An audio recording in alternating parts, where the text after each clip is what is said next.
montones de complejidades que no es y no residen estrictamente en la apropiación del argumento y en la transcripción de escenas, ¿no?, para llevar adelante la acción de ese argumento.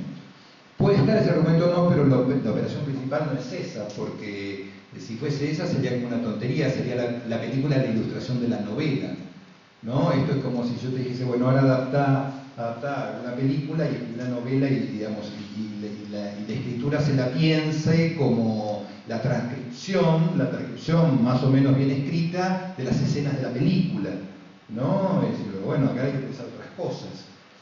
Y efectivamente, en la apropiación de un texto literario aparecen en cuestión montones de cosas que hay que pensarlas y hay que discutirlas, y para mí es como un acto de doble signo siempre, ¿no? Un acto amoroso y un acto muy violento, amoroso porque uno no desconoce aquello que le da origen, ¿no?, el génesis de esa futura película, pero luego la película se cierra sobre sus propias decisiones.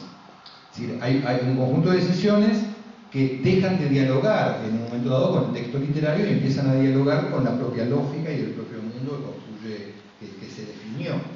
Si esto no ocurre, la película queda como demasiado atrapada en el diálogo con la literalidad, ¿no?, como demasiado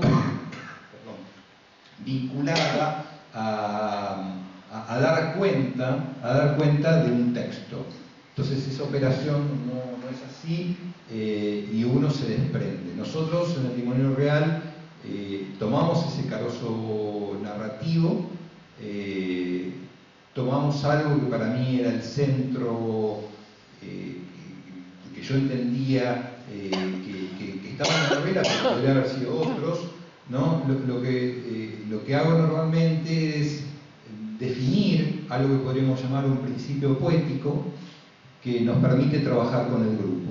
Entonces, para mí esa tensión entre la vida y la muerte, lo cotidiano, donde la muerte de algún modo se hace presente de manera muy indirecta, a través de una negación, ¿no? Esa tensión permanente era algo que tomaba de la novela, pero que yo definía que era eso, ¿no?, y que la película se cerraba en esa lógica, y que después la puesta en escena, todas las decisiones de lenguaje, todas las decisiones de relaciones de imagen-sonido, todas las decisiones de encuadre, etcétera, etcétera, obedecían a ese principio poético que nos permitía con el grupo discutir por qué así y por qué no de esta manera. Sí. Pensaba en las secuencias algunas secuencias de la película que, digamos, porque lo de la muerte se sabe bastante rápido, ¿no?, que ha muerto el hijo, que ya está de luto en realidad, ¿sí? Pero después aparece lo del cordero, aparece esa secuencia tan extraña en la película, que es cuando él se hunde en el agua y como que el tiempo se vuelve otro, y también entonces uno siente, o sea, hay una alusión a una muerte sin nombrarla, o la secuencia del cuchillo, que son secuencias que están en la novela, pero que, como vos decís, al quitarles, o sea, entran en una lógica particular, que de todas maneras sigue aludiendo al mundo saber, pero es como de otra manera, ¿no? Eso se percibe. ¿Cómo sería eso que vos dijiste recién? Eso nos hacía o nos permitía tomar decisiones. Danos otro ejemplo. Con los actores, ¿qué otra materialidad? A ver, por ejemplo, nosotros definíamos, la película trabaja con este día, digamos, este día desde el amanecer hasta la madrugada, pasando por los distintos momentos de luz, de acciones. Hay acciones concretas, comen, buscan el cordero, reman, van a lo de Berini, digamos, hay un conjunto de acciones, pero que para que esas acciones funcionen, tiene que haber algo siempre que está por debajo, sobre todo porque son acciones que no tienen en sí mismas tensión, ¿no?, que la tensión deviene en todo caso de otra cosa, y para nosotros deviene de la percepción, de lo que se juega desde el lenguaje a partir de esas tensiones. Entonces, por ejemplo, nosotros creíamos que ese mundo cotidiano, es decir, el mundo percibido por estos personajes durante toda la vida, ese mundo y esas acciones desarrolladas por estos personajes durante toda la vida, desde la muerte del hijo y desde la negación de ella que vuelve a presentizar la muerte del hijo, ese mundo no podía percibirse de manera completa. ¿Sí? Hay algo en la percepción de ese mundo que tiene grietas, que tiene fisuras, ¿no? Ese mundo no puede tener lo que puede el cine aportar perfectamente, trabajar con una idea de continuidad sensible en relación a la percepción, sino que creíamos que ese mundo tenía que percibirse de manera incómoda, tenía que haber una incomodidad en esa percepción. Entonces, puedo contar 2 o 3 decisiones en relación a eso. Por ejemplo, una, probablemente la central, tiene que ver con que la imagen visual y la imagen sonora no se completan. Es decir, no hay una reposición sonora del mundo visualizado. Primera operación, y puedo poner 2 o 3 ejemplos de esto, ¿no? La película empieza con 2 planos del agua, amanece sobre el río. Eso puede ser una belleza donde la contemplación opere, donde uno se establezca a mirar eso, con una tranquilidad. El sonido inmediatamente no nos deja, porque no es el sonido de ese amanecer, no es el sonido exactamente de esa luz, es un sonido de un día de niebla. No es que se separa, pero hay algo como fisurado entre esa imagen visual, hay una pequeña grieta entre esa imagen visual y esa imagen sonora que hace que en la percepción haya algo que no nos permite estabilizarnos. Siempre hay como una incomodidad en las relaciones imagen sonora, imagen visual, que nos impide estar como apoyados percibiendo ese mundo. Esas son las operaciones. Por ejemplo, eso va avanzando en la película, se va subjetivando, se va complejizando, hasta llegar a ese baile, por ejemplo, donde no hay música, ¿no? Donde hay una música del sonido de los pies y una musicalidad que no... Efectivamente, como un ruido, como seguramente escucha un Wenceslao, ¿no? El ruido. Ese es uno. Por ejemplo, desde los... es una operación muy fuerte, porque lo que mencionabas eran como detalles que uno está ahí como no se sabe. Sí, esa es muy fuerte. Música, claro, ¿no? claro. Es que va avanzando hacia eso, ¿no? Digamos, la idea es que en el transcurso de la película esa grieta se vaya como afirmando y se vaya haciendo cada vez más grande, más profunda. La otra tenía que ver con los encuadres, por ejemplo. Nosotros decíamos, este hombre, la película no es la subjetividad de él en un sentido físico, no es que todo lo que se ve es como él lo mira, pero de un modo indirecto reponíamos esa subjetividad. Entonces lo que nosotros decíamos, este hombre que le pasa esto, debe ver este mundo tan conocido para él, lo debe ver por el rabillo del ojo. ¿No? Y pensábamos cómo es ver por el rabillo del ojo. Entonces nos llevaba a pensar un encuadre que nunca esté del todo centrado, salvo en momentitos muy particulares, y que siempre esté fugado, donde cuando hay algo que se afirma en el encuadre, hay algo que lo fuga inmediatamente, y si no lo fuga en ese plano, lo fuga el siguiente, y que hay algo que todo el tiempo se va corriendo de la posibilidad de centrarse y afirmarse. Operación de encuadre, operación de montaje, que obedecen al mismo principio poético.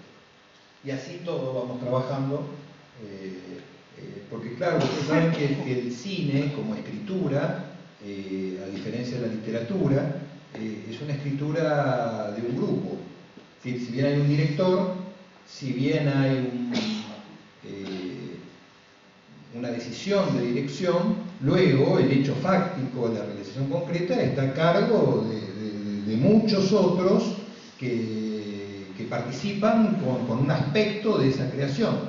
Por lo tanto, lo que hace el director, lo que creo que hace el director es encontrar algo que permita, de algún modo, encauzar las sensibilidades del grupo, ¿no? Y que la sensibilidad del grupo, se encamine hacia un lugar específico.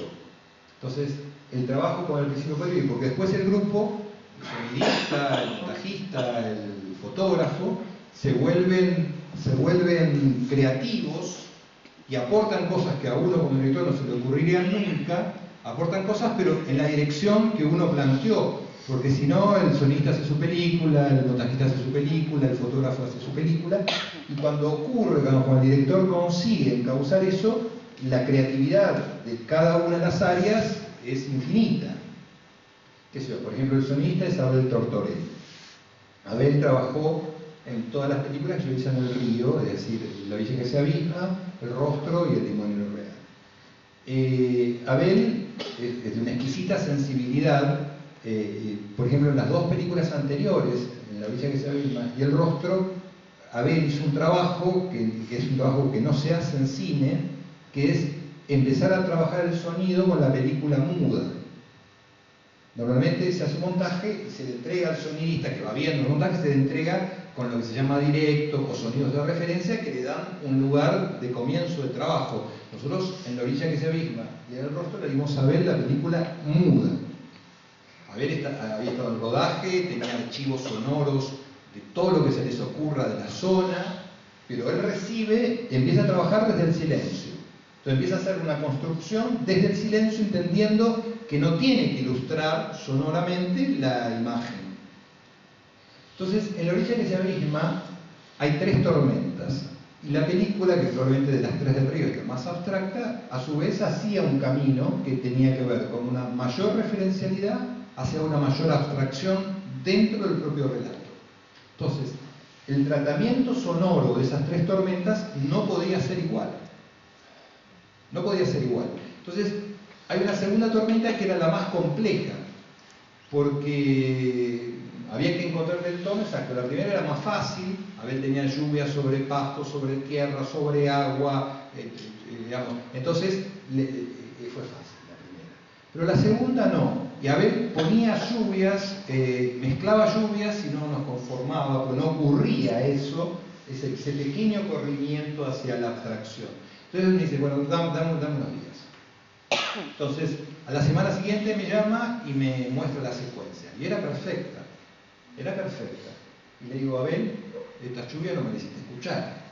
Es decir, esta lluvia la tenías guardada y no me la habías hecho escuchar. Me dice, no, lo que pasa es que no es lluvia. No es lluvia. ¿Qué había hecho Abel? Había armado esa secuencia con vibraciones de mimbres. Un trabajo de locos. De locos. Es decir, uno veía llover y escuchaba algo que era lluvia, pero no era lluvia. Había algo que se desloca. Entonces, ¿se entiende lo que quiero decir? Es decir, así podría poner ejemplos de otras películas. Por ejemplo, en La Casa, que cierra el ciclo de La Casa, íbamos a trabajar con lo fantasmal. En un espacio vacío, una casa está por demoler. Entonces, definimos que el fotógrafo, Diego Poleri, define que vamos a trabajar en el espacio vacío con un carro de traveling y espejos delante de la cámara. Entonces hacemos una primera jornada y cuando vemos el material pasaba algo que se acercaba a la idea, pero que a mí no me gustaba. ¿Por qué razón? Perdón, te dejo el micrófono para usar las manos. Porque cuando el carro avanzaba y Diego movía los espejos, los espacios, de pronto había 2 espacios en el cuadro y hacían este movimiento, hasta que se juntaban. Operación que era sencilla hacerla en postproducción y nosotros no queríamos conseguirlo en cámara. Entonces, había algo de la idea, pero no era la idea con la precisión que estábamos buscando. Entonces Diego dice, bueno, déjame pensar un poco más. Entonces, a la jornada siguiente viene con otro vidrio. De esos que cuando se rompen quedan pegados a una malla. Todo fragmentadito. Entonces, ¿qué pasaba? Cuando ponía eso, delante de la cámara y lo movía un poquito, uno estaba en un lugar y de pronto estaba en otro, sin corte. ¿No? De pronto estaba en un lugar y de pronto misteriosamente estaba en otro. Y ahí estaba. Al director, a mí o a cualquiera, los dos ejemplos es algo imposible de ser pensado.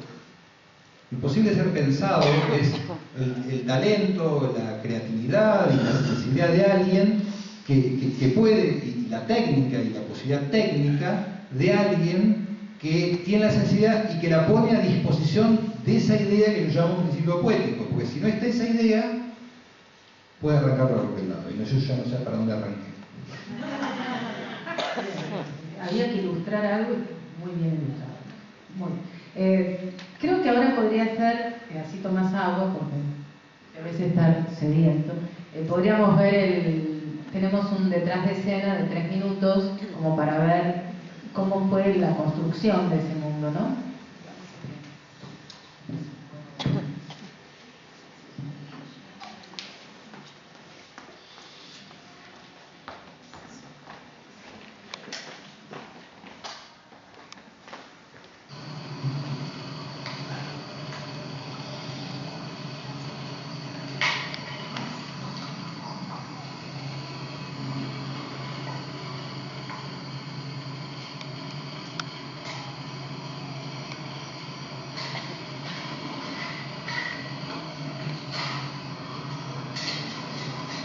Para nosotros muchas veces los rodajes o los guiones de las últimas películas eran una especie de estructura que nos planteaba un modo de rodar y para descubrir en el rodaje aquello que creíamos o esperábamos que la película aporte desde la realidad. Es decir, nuestros guiones eran como unos guiones muy abiertos para trabajar sobre lo real. En este caso, por supuesto, no podíamos, teníamos que tener un guión mucho más acotado, teníamos que tener un plan como mucho más preciso.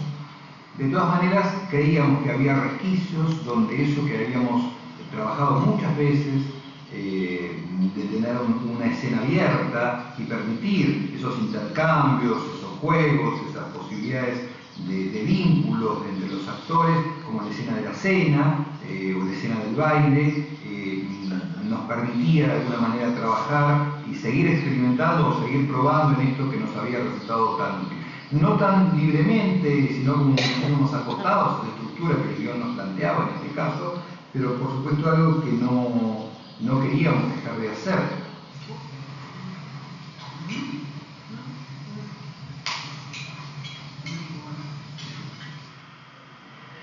Haber podido filmar también en estos lugares, ¿no? O sea, y en el lugar donde Saer escribía, y bueno, además uno lee la novela y se nota que este hombre habla de una cosa tan tímida, ¿no? Se ve que obviamente pasó su infancia en estos lugares, ¿no? Y las descripciones que hace se nota eso, ¿no? Esas vivencias extremadamente profundas de él. Y me parece que está buenísimo eso, que habrá podido filmar acá.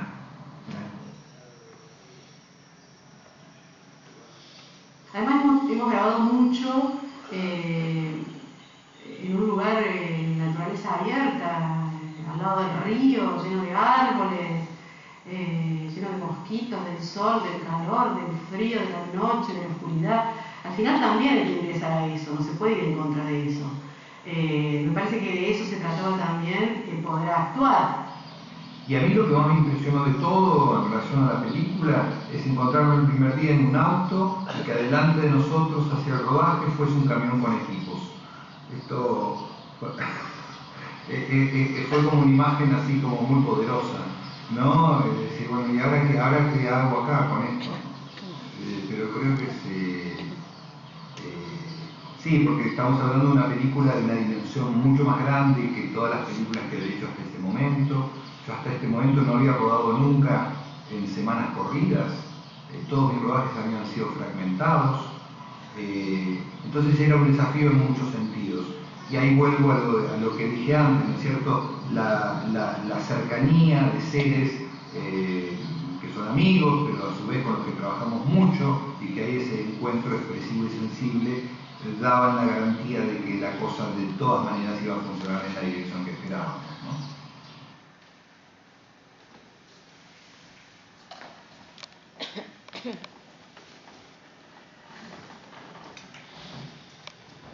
Bueno, a mí se me ocurre al ver este video, ya hablaste de algunas decisiones en el guión, hablaste también de algunos miembros del equipo, como el sonidista, el montajista.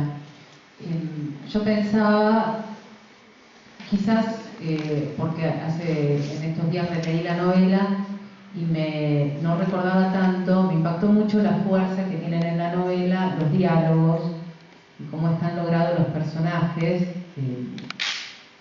con muy pocos rasgos, más allá del narrador que va como por otro lado, pero sobre todo cuando Wenceslao no toma, no es el narrador, y que en tu película también tienen esta densidad muy fuerte desde el comienzo. Y me impactó mucho, me gustaría que hablaras del trabajo con los actores y de cómo los actores le ponen el cuerpo, literalmente, ¿no? a estos personajes, a estas voces, en este caso que venían de otro texto, y qué tipos de actores, con quiénes trabajabas, porque el equipo de sonido y montaje, luz, ¿no? son con los que siempre trabajás, son tu equipo, pero los actores no. Bueno.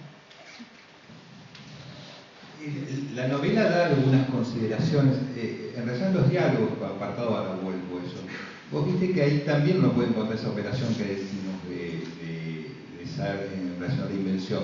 Porque, no sé, pienso yo, tal vez pensan mucho más esto que yo y me equivoco, porque parece como un lenguaje muy coloquial el de los diálogos, pero todos los personajes hablan igual, ¿no? No hay marcas individuales en ese diálogo que parece muy coloquial, que parece reponer el mundo cotidiano. En verdad hay una operación muy grande que hace saber para que hablen de determinada manera. Da a saber algunas indicaciones, y en los papeles de trabajo que se publicaron nosotros tomamos algunas pequeñas consideraciones de los personajes principales para trabajar algún rasgo. Por ejemplo, de Wenceslao dice que cuando vienen del cementerio, él la mira a ella, la ve como una desconocida, y se pregunta todo el tiempo si alguna vez le perdonará el hecho de estar vivo. Entonces, tomamos algún pequeño rasgo de esos, ¿no? Como que le den esa densidad, que aparte coincide con lo que buscábamos en relación a ese principio poético. Entonces, trabajamos pequeñas cosas para considerar a los personajes.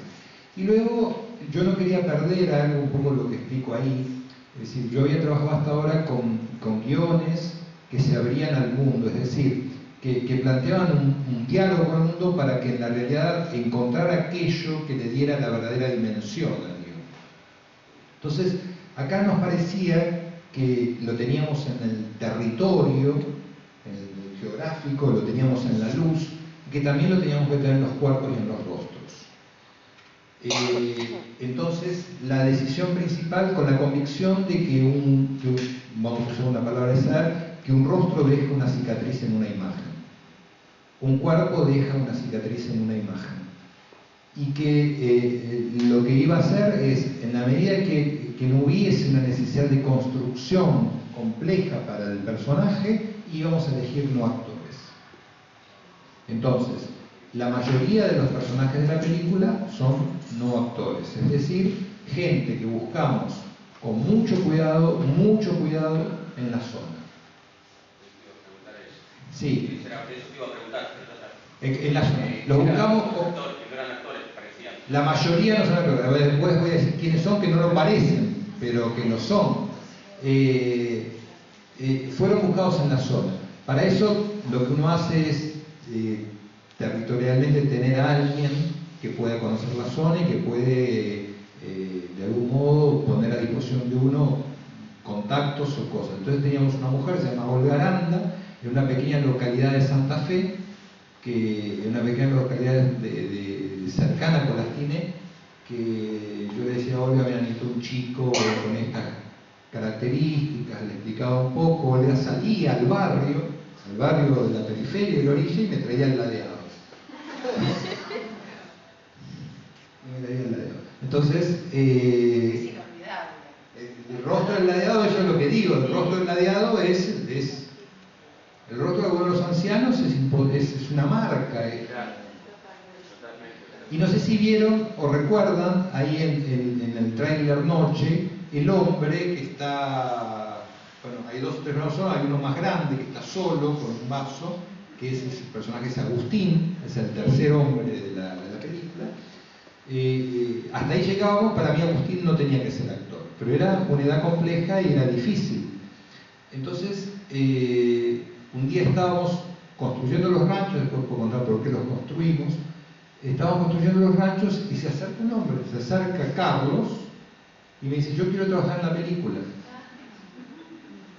¿Y vos qué haces? Le digo, yo soy albañil, pero quiero trabajar en la película.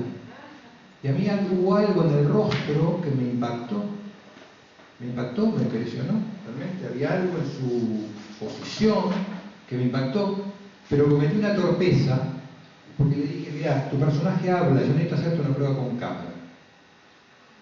Entonces, si vos no te molesta, si podés ir a la guardia, que vamos a estar ahí a la tarde con una cámara, si te puedes acercar a la guardia, te grabo un poco, a mí me gusta, quiero que estés, pero necesito hacerte una prueba. Vamos a la guardia y Carlos no aparece. Y me deja como una especie de sabor amargo muy tremendo, porque digo, fue un tarado, porque cuando uno tiene esas intuiciones, digo, responder a esas intuiciones y ya está. Carlos no apareció, pasó el día, no apareció, me deprimió mucho, no voy a encontrarlo a Agustín, ya no lo voy a encontrar más a Agustín, no va a aparecer Agustín. Nos había dejado un número de celular, no era posible comunicarse, y llegó la noche, dormimos. A la mañana siguiente íbamos hacia la guardia de nuevo muy temprano, y en la entrada de la guardia, en la ruta de la entrada de la guardia, Carlos paradito. Y nos cuentan que había ido el día anterior, se había pasado la tarde caminando de una punta a la otra de la guardia buscándonos. Bueno, esa decisión, ese grado de decisión es un aporte impresionante para mí en la película. Entonces, todos ellos fueron elegidos en el lugar, fueron elegidos de personas que no son actores, y luego había una persona más que es Rogelio, que tampoco es actor, pero que viene del mundo del cine, que es Rosendo Ruiz, que es un director de cine cordobés, que es quien hace de Rogelio, que a mí me gustaba de Rogelio su cuerpo medio torpón, ¿no? Y su modo de andar, para mí el personaje era ella, y fue elegido por eso.